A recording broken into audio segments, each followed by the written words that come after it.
What's up? Today we're watching insane conspiracy theories that turned out to be true. And don't forget to like and subscribe if you like this video. And I will see you soon, hopefully at the end of the video.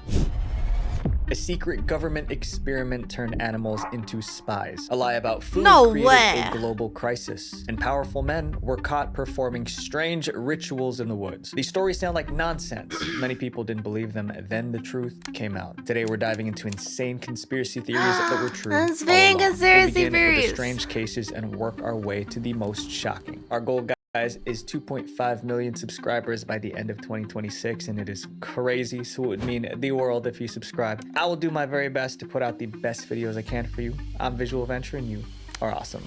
Nice. The animal spy I'm conspiracy. awesome. During the Cold Okay, War, the I'm US ready. and Soviet Union spied on each other. That's no secret, but there's one bizarre conspiracy theory from that period. People claimed the CIA tried to turn animals into spies. It sounded crazy, but declassified documents does sound proved pretty it nuts. actually happened. In the early 1960s, really? being a CIA spy meant risking your life. Anyone caught spying in the Soviet Union could be executed. The CIA wanted to spy without putting agents in danger, so they came up with a strange idea. Stop relying on human agents. That was where cats came in. The CIA realized Kitty cats cat. could go anywhere without drawing attention. That made them perfect Whoa. spies. So the agency launched Project Acoustic Kitty. The goal was simple. Acoustic turn cats Kitty. into a walking Wait. The CIA would never guess that in the big 26, the big 26, acoustic would now be a shortcut name for autism. Are you acoustic? Don't answer that question. Ominously zooms into my face. Yeah. Stare into my eyes. They don't move. listening device. Surgeons would implant a microphone, a radio transmitter, and an antenna into the cat's body. The idea was that the cat would In the move cat's near body. a target, the mic would capture the conversation, and the transmitter would the? send the audio to the CIA. On In the brain cells? That's insane. paper, it sounded smart. In real life, it was chaos. Implanting Yeah, of course. You gotta implant a microphone into a cat's brain, like as if anyone thought that would be a good idea.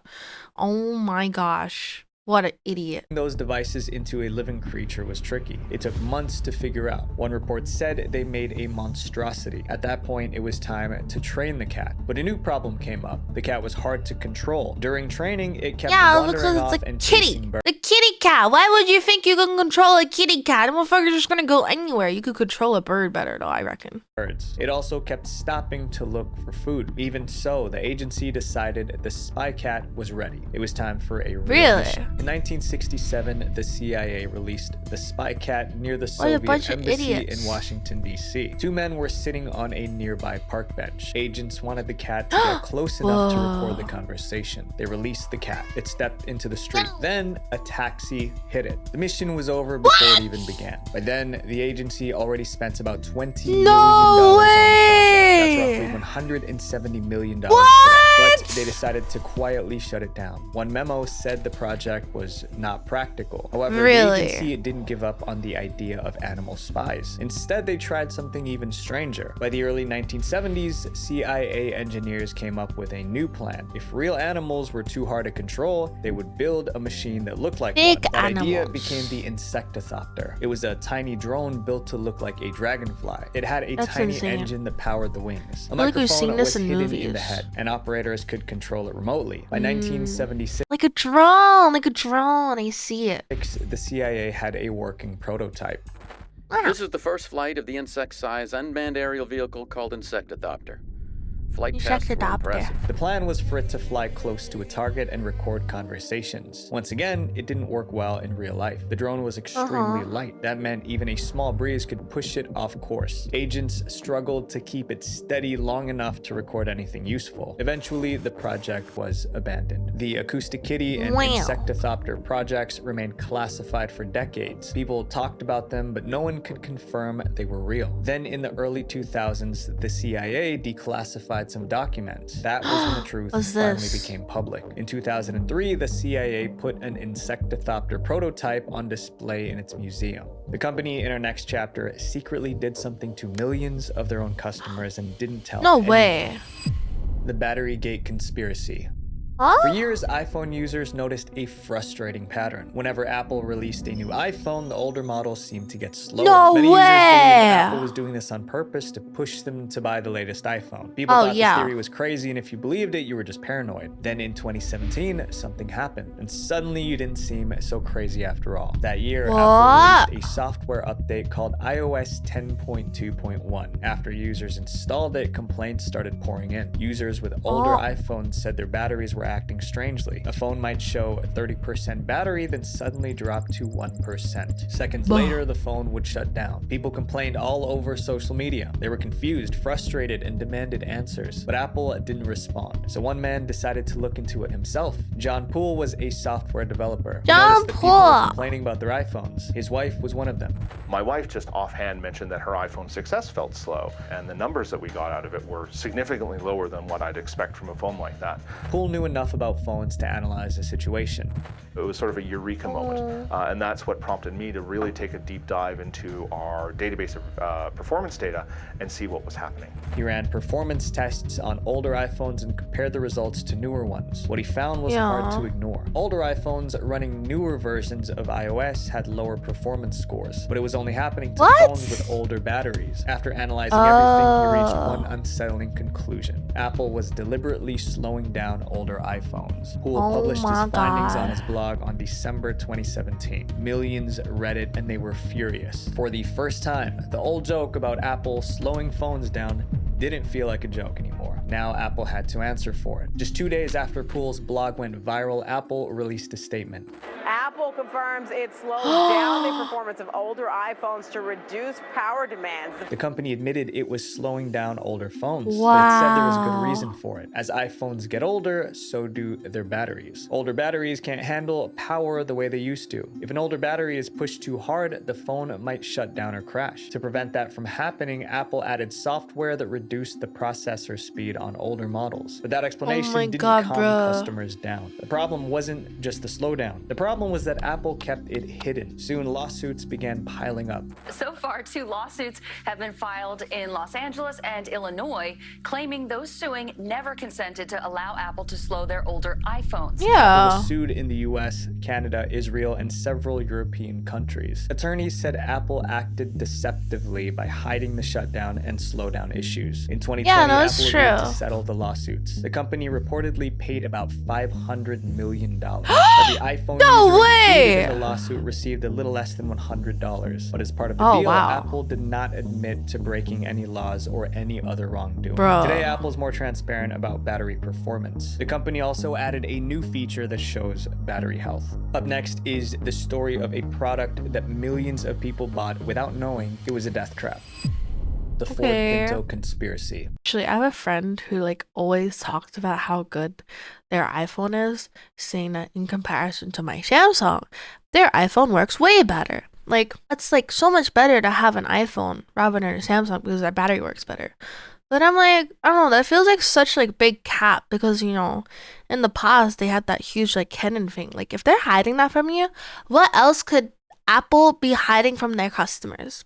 It just feels like ever since Job Gates died, nothing's been the same. Is his name Job Gates? I forgot. What's his name? Is it Job Gates? Steve Jobs? Oh, Steve Jobs. The J word. Oh my God, chat. No! Job Gates. Fuck, I'm stupid. I'm an idiot, chat. People bought without knowing it was a death trap. The Ford Pinto conspiracy. The Ford Pinto is remembered as one of the most dangerous cars ever. Even a small crash could make it burst into flames. Many people ended up in the emergency room. The conspiracy theory was that Ford themselves knew the cars were going to explode, but they hid that information and sold it anyway. That was a serious accusation, but the truth was even worse. In the 1960s, the Ford Motor Company was in trouble. Other car companies were selling smaller, cheaper vehicles, and Ford needed something that could compete. So the CEO told engineers to build a car that was cheap, small, and fuel efficient. Those targets were difficult but not impossible. The real problem was time. Designing a new car normally took 43 months. Ford engineers were given only 25. 2025. That deadline Oh, hell forced them to no. rush the design process. The result was the Ford Pinto. Eventually, Oh my it was time God. for crash testing, which is standard for any new car. Engineers wanted to see what would happen if the Pinto crashed. When the Pinto was hit from behind, the gas tank ruptured. Fuel spilled, Oh, sparks flew, and fuck. then boom. The Pinto burst into flames. Ford crash tested the car over 40 times. The same problem occurred. When the Pinto was rear-ended, the car caught fire. The problem came from the car's design. Engineers placed the gas tank right behind the rear bumper. Despite Oh the my obvious God. danger, Ford moved ahead with production. Really? Thousands of Pintos were built No and sold. It was way! an instant hit. When I bought my Pinto, I figured it was a good value, but I didn't know how good until my dad started borrowing it. So I ended up buying my own. Then I bought one, and I bought one. And I bought one. Millions of Americans. Everyone's bought one. They driving had a no idea Pinto. They were getting into a death trap. Not long after the Pinto hit the road, What? the disasters began. Drivers reported the same terrifying pattern. Another car would hit them from behind. Then the Pinto would burst into Oh, flames. It happened fuck. again and again. Too often to be a coincidence. Some victims began to ask, did Ford already know this could happen? Ford said there was Yeah. no problem. The Pinto met all safety standards. Even so, some Bro. victims filed lawsuits. Those cases went to trial in the mid-1970s, and the Pinto case became a national story. As the trial got more attention, one reporter decided to dig deeper. He got access to Ford's internal company records. What he found was alarming. The document showed that Ford engineers already knew the car could explode, but that wasn't the worst part. Once the accidents began, No way. Ford had another chance to act. The company thought about recalling every Pinto and fixing the issue, but executives Okay. felt it would be too expensive. Recalling and fixing every Pinto would cost $137 million. They estimated that settling victims' lawsuits would cost about $50 million. So the company decided it was cheaper to let people get Wow. hurt. In September 1977, the reporter went public with his findings. His article was titled Pinto Madness. TV networks, newspapers picked up the story. Now the conspiracy theory no longer sounded crazy. Ford knew Yeah, the car it's was real dangerous now. and sold it anyway. In total, 117 families Damn. sued Ford over the Pinto. The company paid more than $100 million to settle the cases. In June 1978, Ford finally recalled 1.5 million Ford Pintos. Engineers made the necessary changes to prevent explosions. No one knows exactly how many people passed away in Pinto fires. Some estimates put the number insane. in the hundreds. Others say it was much lower. But whatever the true number was, it was far too many. Up next is the story of an industry that quietly rewrote the rules of nutrition, and millions of people paid the price. The What? Big Sugar Conspiracy. For years, doctors said eating fatty foods caused heart disease, but some scientists believed the wrong food was getting blamed. To them, sugar was the real danger. As they dug deeper, they uncovered a dark conspiracy to bury the truth. It involved bribes, intimidation, and even fake research. In the late 1950s, way. thousands of Americans were passing away from heart attacks. Doctors and researchers were trying to figure out why. In 1965, a nutritionist suggested that too much sugar might be the reason. We started to wonder late in the 1950s whether sugar might be a culprit in the Yeah. increase in heart disease. The sugar industry was sugar. alarmed by that theory. Americans were consuming more sugar than ever before. It was in soft drinks, candy, and desserts. If the public blamed sugar for heart disease, the industry could lose billions. To protect their business, they needed to shift the blame, and they knew exactly how to do it. There was a group called the Sugar Research Foundation. It was dedicated to the scientific study of sugar's role in food. On the surface, the group looked neutral and trustworthy, but behind the scenes, it was run by people who made money selling sugar. They wanted people to keep eating sugar even if it was harming their health. So in July 1965, the Sugar Research Foundation contacted a researcher at Harvard University. They asked him to write a study on the cause of heart disease, but there was a catch. The paper needed to downplay the dangers of sugar No and shift way. the blame to fatty foods. The foundation paid the researcher tens of thousands of dollars. Back then, That's it. scientists didn't have to reveal who funded their work, so the public never knew about the deal. In 1967, the Harvard researcher published his paper. It said that cutting fat out of your diet was the best way to avoid heart disease. And because the That's study not came true, from though. Harvard, Sugar people becomes trusted it. fat. Almost no one knew that the sugar industry paid for this study. Sugar executives were thrilled. One of them even wrote to the researcher, "Let me assure you, this is quite what we had in mind." Over time, the idea that fatty foods alone caused heart disease became widely accepted. A few years later, the US government released released dietary guidelines. It told Americans to cut back on saturated fat, especially red meat. Many people followed that advice without cutting sugar. Many Americans switched to low-fat products. Food companies advertised low-fat yogurt, snacks, and desserts. Right. Hard to believe it's got less fat. But many of these low-fat foods had extra sugar for flavor. So people ended up consuming even more sugar than before. Over time, the health problems worsened. Oh my god. When I was in school, one of my teachers told me that it's always better to buy the full-fat products because the light products have more sugar. And sugar is the real culprit. So don't buy like light milk or whatever because the real one, like real milk has less because of saturated fat. And saturated fat, like there's a difference. There's a good fat and a bad fat and sugar. Sugar turns into bad fat. How do I remember that? Because I wanted to be a nutritionist at one point. And then I was like, wow, this is hard. I don't want to do it anymore.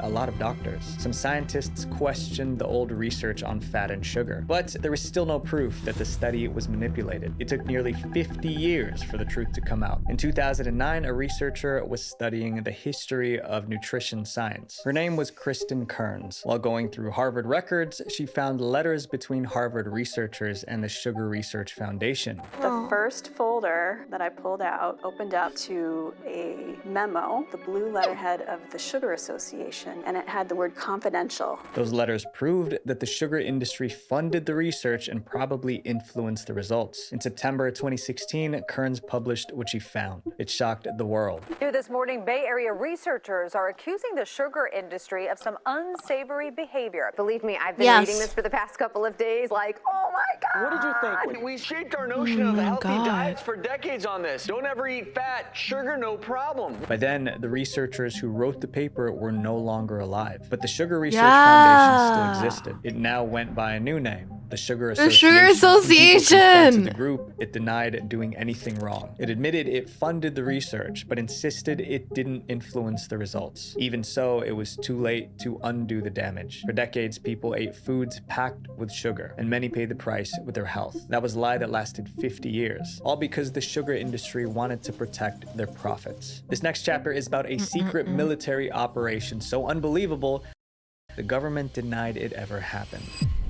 The weather control conspiracy.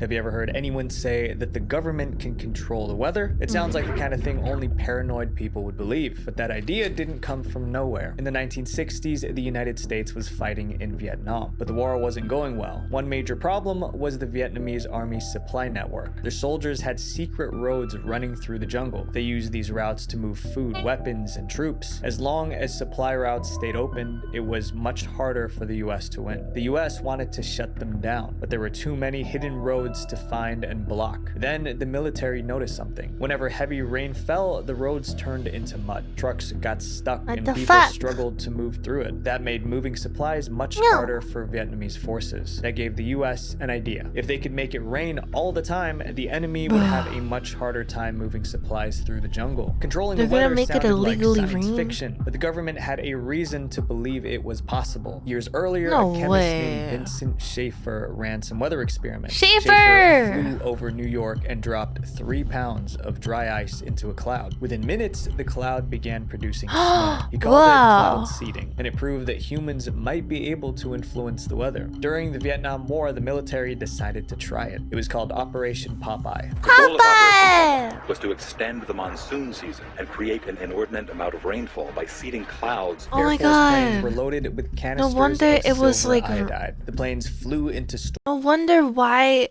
they kept saying like it was so.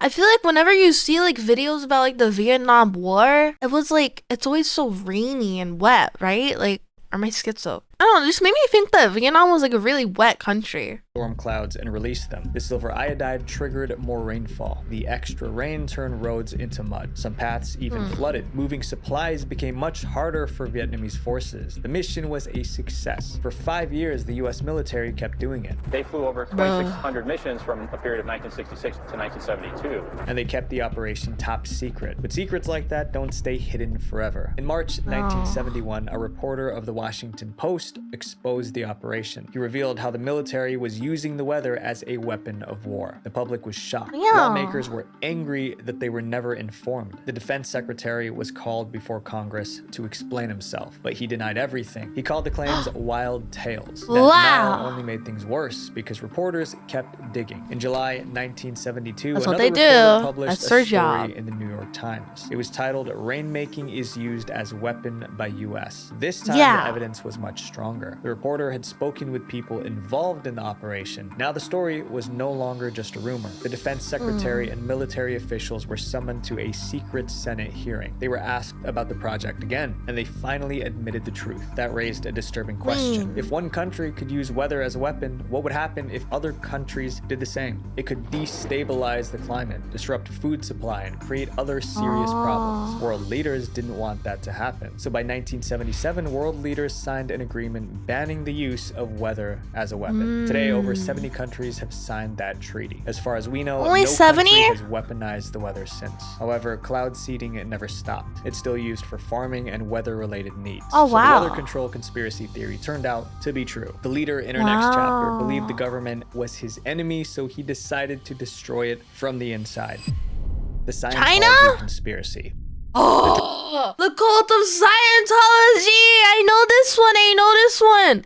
This one's like the famous American cult, right? Famous America cult. Wow. Church of Scientology has been accused of many things, including being a cult, but one claim stood out from the rest. People said the church was doing illegal things to silence its enemies and manipulate the government. So were these conspiracy theories true? But to understand why millions of people believe this church is dangerous, we have to go back to where it all started. The Church of Scientology began in 1953. It was founded by a science fiction writer named L. Ron Hubbard. It said Scientology— Wait, a science fiction writer founded the cult of Scientology? Say it ain't so, man. Oh my fucking god.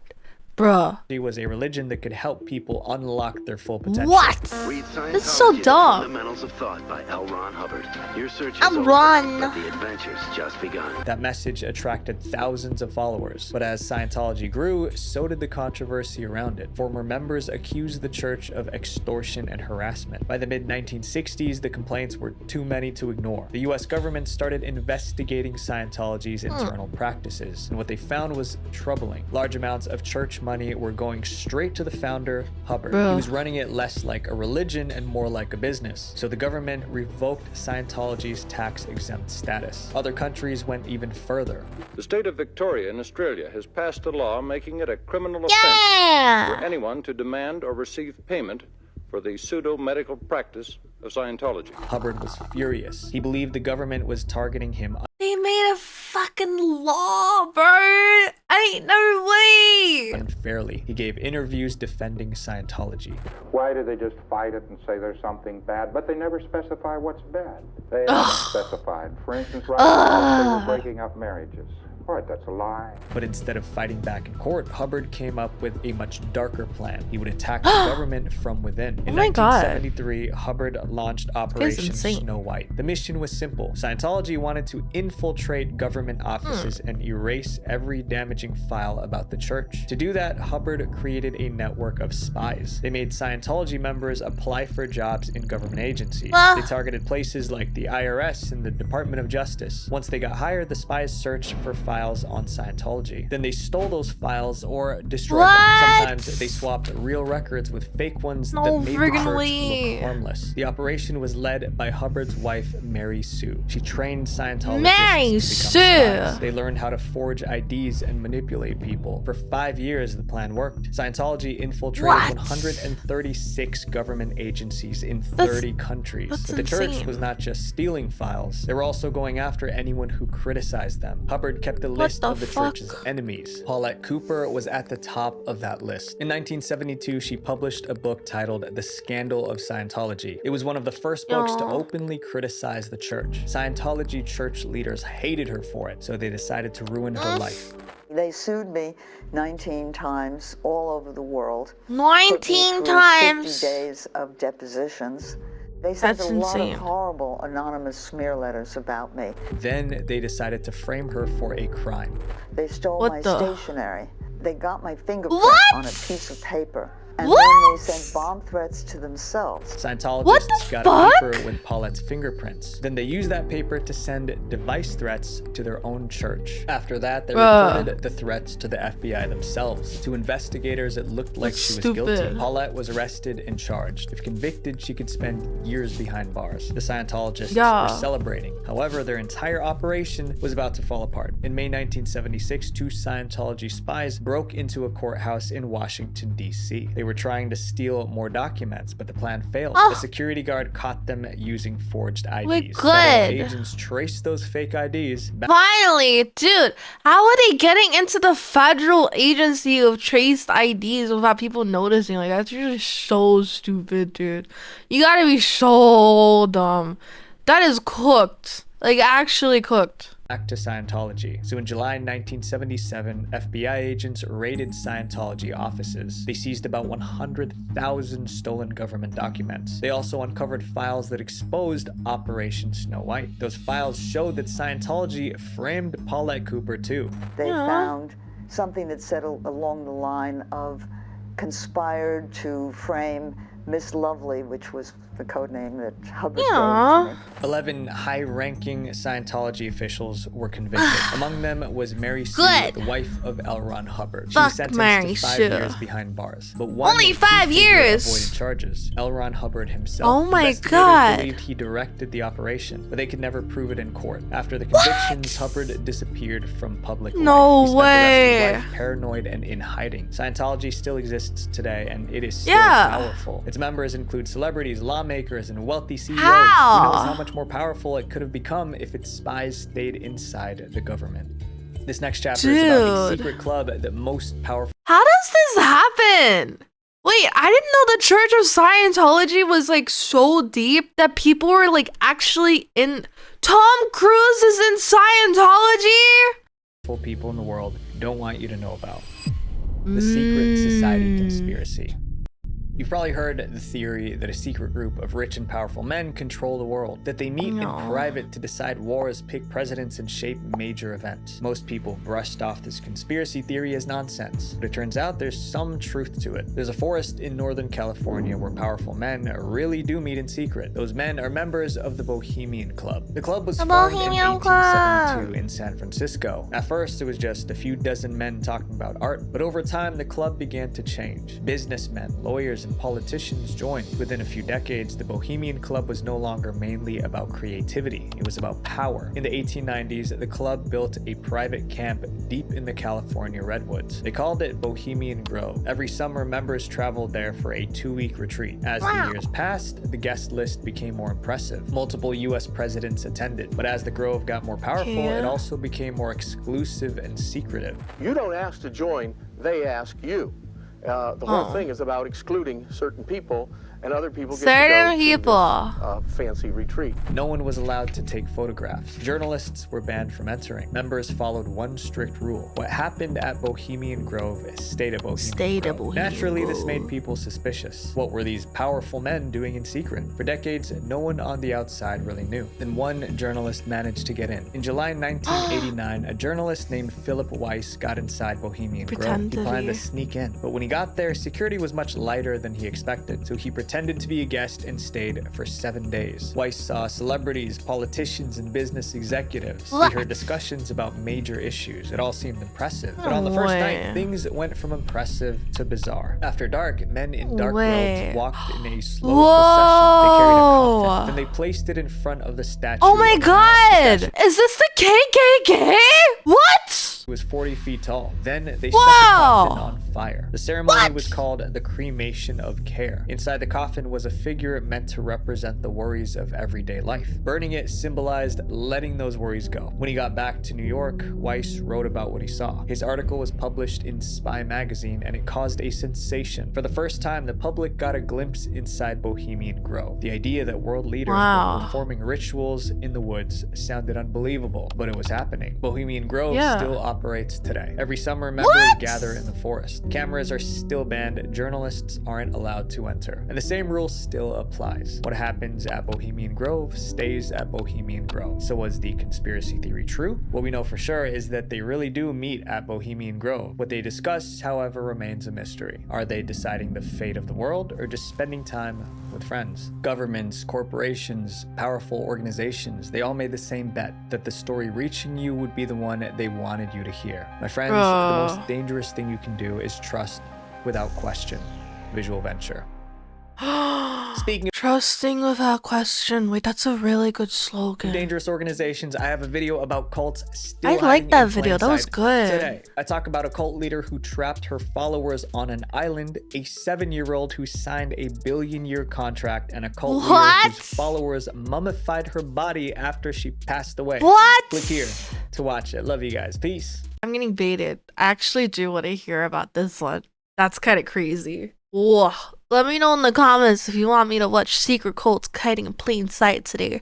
I'll see you tomorrow, okay? Yeah. Peace out. Stay safe. As my favorite podcast always says, shout out to Let's Not Me. Bye.